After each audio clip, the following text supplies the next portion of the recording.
Hello, ladies and gentlemen, boys and girls, people of all ages and sexualities, and welcome back to another of our film reviews.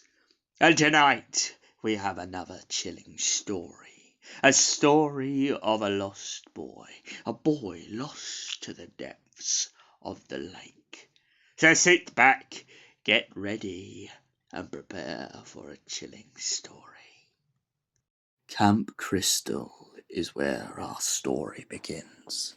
A young boy is out with his school group on a lake, and one of the children decide to pick on poor little Jason. Jason Voorhees is a child who can't swim, but the children don't care. They mock and they tease him for not being able to swim, and then they push him in the lake, as if his life was not bad enough. He drowns in the lake. Years later, these children return as teenage grown-ups, and when they arrive at the lake for a little skinny dip, they discover something way, way more sinister. It turns out that the boy who drowned in the lake was not fully lost forever. And now he returns every Friday the 13th to the camp, and he looks for the people who bullied him, and he murders them in cold blood. But the campers are warned. They're given fair warning that this murderer is out there. But they believe him to be nothing more than the boogeyman, a phantom, a shadow of the night, a made-up fairy tale to scare away campers from the camp. But every story has a beginning, and every story has a line of truth. And so Jason returns, and one by one he begins to massacre each and every single one of his tormentors. They run with every fire of their being. But can they truly escape the man in the hockey mask? Or are they about to find something much, much more sinister?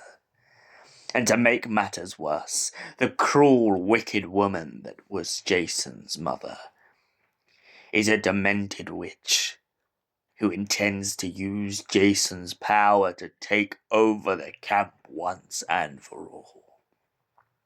Jason decides to behead his own mother and continue his vengeance. So, Friday the 13th.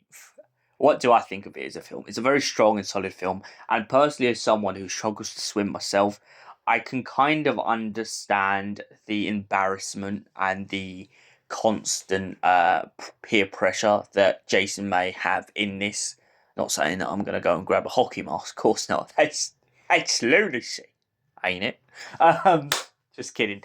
But of course, it is one of those really tragic stories. And the thing that I've always quite liked and admired about the story of Jason compared to a lot of the other horror villains is he, in this case, is technically a villain. No, not a villain. He's a victim. That's the word I meant, not villain. He is a victim of something that wasn't his design. He's a victim who ends up getting tortured and treated like he is less. And of course, this comes back to haunt and be calmer towards his schoolmates because they think that they can return to this lake where they pushed a kid in and they thought that everything was forgotten and forgiven. Not the fact that Jason remembers. Jason Voorhees remembers. And the fact that he gets revenge on them, and yes, it's brutal, and yes, it's bloody, and yes, it's full of beautiful gore like every great horror film. But the principle of his killings is not unfounded. And that's the thing I find a little bit more credit to Jason than to people like Freddy Krueger and such.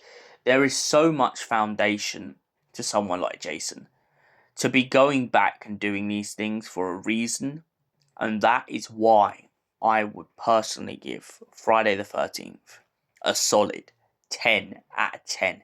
Thank you for watching, and we'll see you in the next film review, which will be Hellraiser. So, get your spikes ready. We'll be seeing you there. Until then, goodbye, stay beautiful, and have an incredible night.